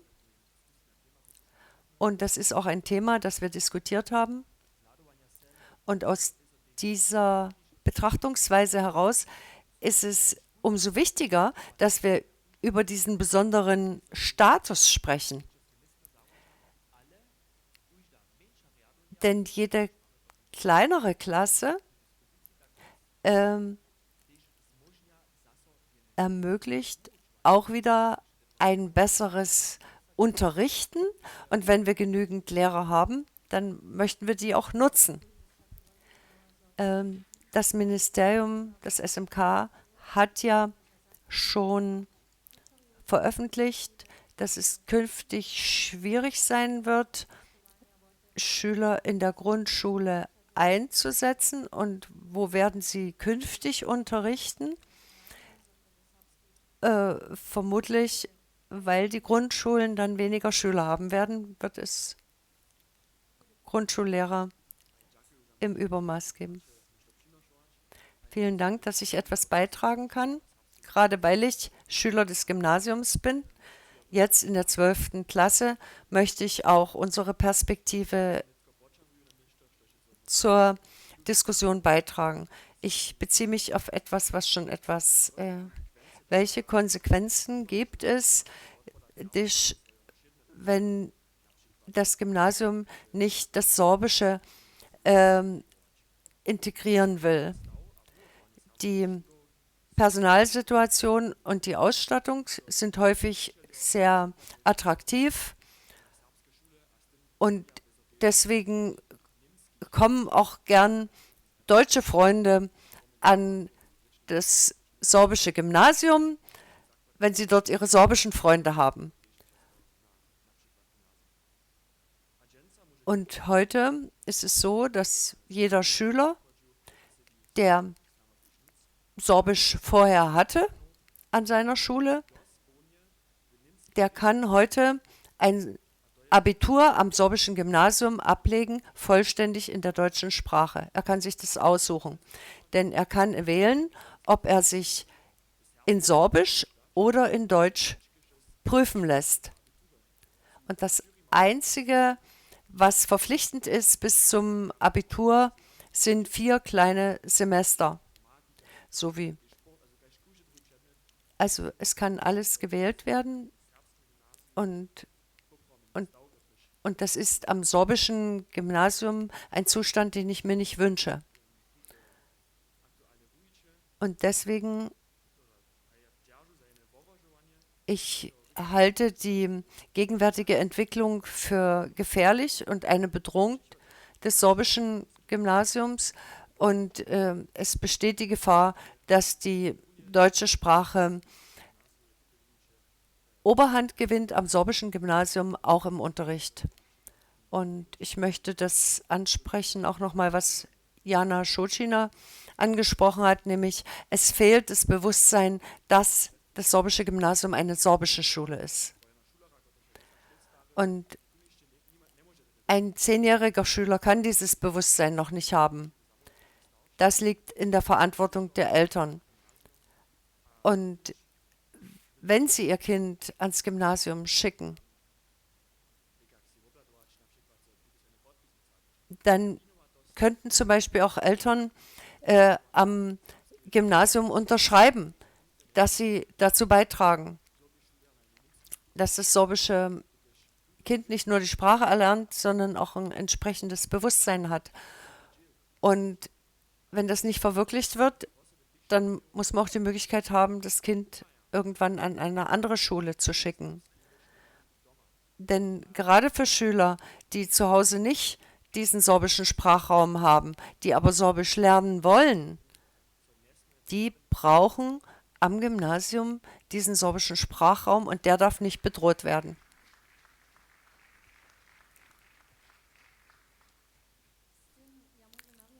Damit kann ich anknüpfen an eine anonyme Frage, die uns erreicht hat.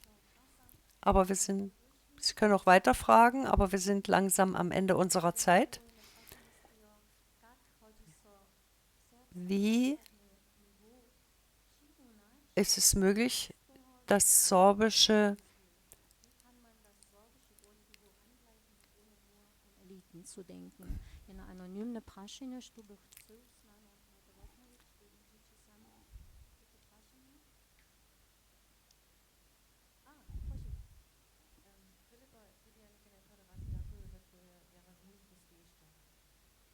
Vielen Dank für dein mutiges Statement. Ich möchte Herr Suchi, ich will Ihnen jetzt nicht in den Rücken fallen, aber ich will auch nicht stehen lassen, dass wir so wenig Mut haben. Natürlich liegt es an jedem von uns, ob das Sorbische weiter existiert. Und da müssen wir eben auch den Mumm haben und uns einsetzen.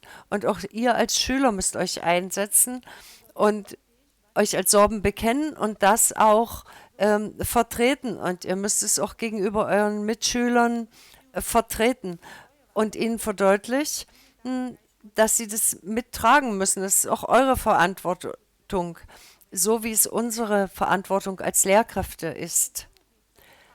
Und wir müssen dafür brennen. Wir müssen dafür alles geben. Und wenn wir überzeugt sind, dann bin ich auch überzeugt, dass wir motivierte junge Menschen haben werden.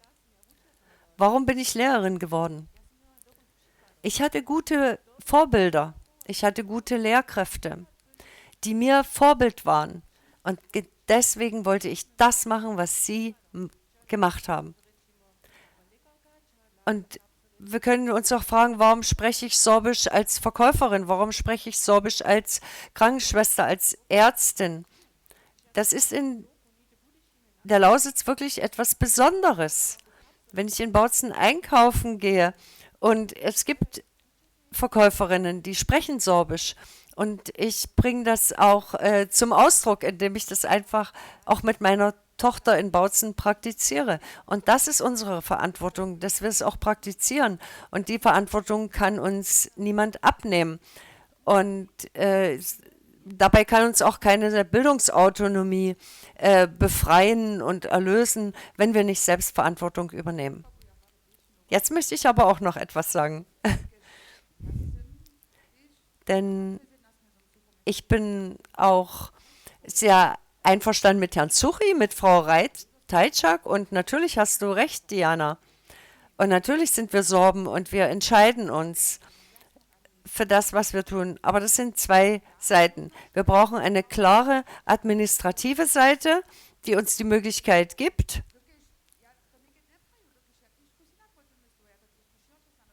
ich sehe es auch breiter und ich sage, das sorbische Referat ist das eine, das ist super und man braucht die Politik, man braucht die Lobby. Und du brauchst natürlich auch die Leute, die das umsetzen. Du brauchst beides, das ist klar. Und deswegen stehe ich auch hinter dem, wir brauchen mehr Konsequenz. Warum können wir das nicht für die sorbischen Schulen so machen, dass sich die Eltern verpflichten, wenn sie nicht selbst Sorbisch sprechen, dass die Eltern sich mit verpflichten, dass ihr Kind die Sprache auch wirklich lernt. Warum können wir das nicht machen in Bautzen an der Grundschule? Und dann kam die Antwort, nein, das können wir doch unseren Eltern nicht antun. Und das verstehe ich nicht. Denn ich sage mir, wenn du möchtest, dass dein Kind die sorbische Sprache auch erlebt und spürt und du das zu Hause nicht bieten kannst, dann braucht das Kind natürlich die Schule, wo es begleitet wird. Es gibt zwar diese Wunder, dass manche Kinder sehr gut Sorbisch lernen auch, aber ja, unsere sorbischen Schulen haben keinen besonderen Status. Es sind sächsische Schulen. Und so ist das jetzt noch. Und deswegen bemühen wir uns um einen besonderen Status. Und dann kann man auch so eine Forderung stellen. Das ist einfach rechtlich noch nicht untermauert, so eine Forderung zu stellen. Und das ist nur eine Frage, die uns schon 30 Jahre bewegt.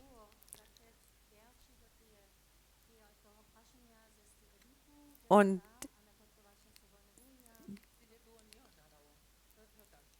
es ist mit vielem verbunden, mit der Sprachqualität, mit der Frage der Elite.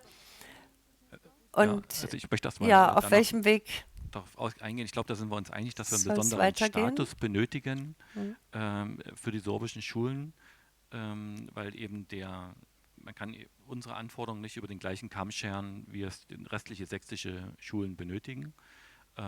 Und die Ausgestaltung dieses besonderen Status, da sind wir noch ein bisschen unterschiedlicher Meinung vielleicht, aber wie gesagt, wir unterstützen ja auch diesen ersten Schritt in den Forderungen vom sorbischen Schulverein.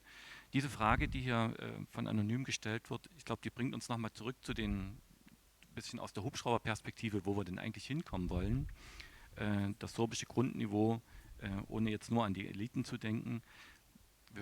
Ich höre manchmal diese Aussage, wir brauchen mehr Qualität statt Quantität. Da will ich wirklich dafür werben, dass man das eine nicht gegen das andere ausspielt. Ich glaube, wir wollen weiter zukünftig sorbische Shakespeares haben, aber auf der anderen Seite wäre es doch toll, wenn eben zum Beispiel auch in Schleife, in Hoyerswerda und in Göda wieder ein Sprachniveau entsteht, mindestens ein passives, aber vielleicht auch ein aktives, dass man einfach teilnehmen kann an normalen alltäglichen Sprachen. Und ich glaube, das ist damit gemeint, wie kann man dieses Grundniveau erreichen in der gesamten Lausitz eigentlich. Und wir gehen in unseren Forderungen so weit, dass wir sagen, es muss wieder dazu kommen, wenn das wirklich eine Zweisprachigkeit auf Augenhöhe sein soll, muss es jedem Sorben in der Lausitz möglich sein, Sorbisch zu sprechen, wenn er das sprechen will und sprechen kann. Und darf nicht Rücksicht nehmen müssen auf jemand anders in der Umgebung, der eben nur Deutsch spricht. Und das bedeutet, dass eigentlich überall also in der Langperspektive, also jedem Lausitzer Schüler sorbischer Sprachunterricht zu erteilen ist. Das will ich mal als die Vision, die ganz, ganz langfristige Vision von uns noch mit hier erwähnen, für das Grundniveau in der Breite. Ich denke, damit sind wir alle einverstanden. Bitte schön. Ich weiß nicht, ob das eine Frage oder ein Statement, aber ich denke, es wird immer von so einer Prämisse ausgegangen, dass das katholische Dreieck so ein Kern ist, aus dem heraus man die sorbischen Lehrer in die Breite holen kann. Und was ich gerade in der katholischen Gegend erlebe, ist ein Sprachwechsel. Und natürlich ist das bedauerlich, wie dass es in Göder keine sorbische Schule gibt und in Schleife ist die Situation, wie sie ist. Aber Erhalt und Revitalisierung sind zwei verschiedene Aspekte. Und ich möchte nicht erleben, dass in 60 Jahren Crostwitz sorbisch revitalisiert werden muss. Das ist also Bestandteil meines Statements, dass wir auch in dem katholischen Gebiet der Lausitz bei den Sorben Veränderungen wahrnehmen müssen. Und auch hier sprechen zum Teil Menschen miteinander Deutsch in einem Ausmaß, dass mir das zu denken begibt. Ja, also auch im Kerngebiet des Sorbischen haben wir eben schon einen großen Teil an Schülern, die von zu Hause aus nicht sorbischsprachig sind, auch in Crostwitz. Und natürlich zeigt sich das auch in den Kindergärten. Aber das ist vielleicht ein Thema für das kommende Jahr. Hat noch jemand eine Frage? Doch, eine Frage ist noch. Ich freue mich, dass es diese Diskussion gibt und dass es so vorangeht. Und ich frage, wie kann ich Ihnen helfen? Ich frage Sie, Schulleiter, wie kann ich helfen, damit Sie nicht alleine stehen? Und Politik bildet Rahmenbedingungen, aber wir gehören auch dazu. Das freut mich sehr, so eine Unterstützung angeboten zu bekommen. Und natürlich nehmen wir die Unterstützung gern an. Und wir brauchen das eben auch, zum Beispiel die Unterstützung, dass Dinge in die Öffentlichkeit getragen werden. Und wenn uns Lehrer fehlen an sorbischen Schulen, ist das existenziell. Und Sie haben recht, dass wir unsere Lehrer, die wir haben, nicht noch in die Fläche schicken können, sondern wir brauchen die sorbischen Lehrer hier vor Ort, damit wir das erhalten, was wir haben und auch die Qualität noch verbessern können. Und unsere Hoffnung ist dann, wenn wir wie die Bedingungen haben, kleinere Klassen, dass der Klassenteiler uns nicht mehr behindert, wenn wir das Recht haben, kleine Klassen zu bilden und keine Angst haben müssen, dass wir die Schüler an andere Schulen schicken zu müssen. Und wenn wir das Recht haben, die Schüler auch mit einem guten Transport an unsere Schulen zu holen, wenn wir das alles haben, dann werden wir sicherlich auch das Potenzial haben, sorbische Lehrer wieder auszubilden, weil wir dann eben auch die sorbischen Kinder haben, die irgendwann diese Lehrer sein können. Ich möchte jetzt nicht alles schwarz malen und sagen, dass wir uns von einer Mehrheit unterdrücken lassen. Und natürlich wird es dauern, bis manches umgesetzt wird, was das Schulverein fordert. Und solange müssen wir einfach selber weitergehen. Als wir neu gewählt wurden als Vorstand des Schulvereins, war eine Frage: Sprechen wir über die Vorschulbildung, über die Grundschulbildung oder spätere Bildung? Und in dem Kontext ist es schön, wenn man auch aus dem Publikum hört, diese klare Frage: Wo können wir Sie unterstützen? Und klare Antwort darauf: Kommen Sie zu uns in den Schulverein, bringen Sie dort Ihre Impulse mit und vielleicht können wir mit Ihnen auch neue Inhalte aufdecken. Denn wenn Kinder ein deutschsprachiges Eltern haben, dann ist eben auch die Familienbildung ein wichtiges Thema. Und zu all diesen Themen können wir neue Kontakte aufbauen, wir können neue Netzwerke ausbilden. Und Katharina Jurk ist ja vom Schulverein unsere Vorsitzende und sie sitzt hier auch im Publikum und sie kann das bestimmt mit befördern. Ja, Herr Krautz hat dann das letzte Wort, bevor wir wirklich enden. Herr Ritscher, Sie sprechen mit allen Sorbisch, egal ob Sie ganz oder zu 50% nur Sorbisch sprechen. Machen Sie das alle, sprechen Sie einfach so viel wie möglich Sorbisch. Ja, von der Unterstützungsmöglichkeit, wenn Sie diesen Ideen, also auch politisch einen Rahmen mitgeben wollen, durch eine starke politische Volksvertretung des sorbischen Volkes, dann sind Sie eingeladen, auch da mitzutun. Nächste Woche, Freitag, wird hier in Crostwitz vorgestellt werden, die Eckpunkte zur Wahl zum zweiten Serbskes Sejm als eine demokratisch legitimierte Volksvertretung. Dieses Ziel, wenn Sie das unterstützen wollen, können Sie auch da mitarbeiten. So, liebe Gäste,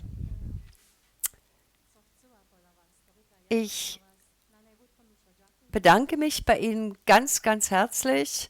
Freue mich, dass Sie gekommen sind. Wir haben uns gefreut, dass Sie mit uns diskutiert haben, dass Sie kritisch aufgetreten sind.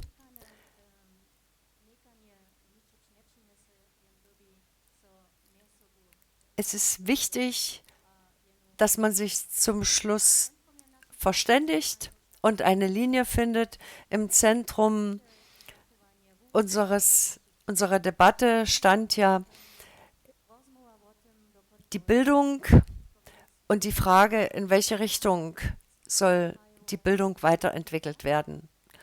Und ich sage Ihnen jetzt aber erstmal herzlichen Dank, auf Wiedersehen und lade zugleich ein für den 20. März zu der nächsten Debatte in Bautzen. Und vielen Dank hier allen auf dem Podium.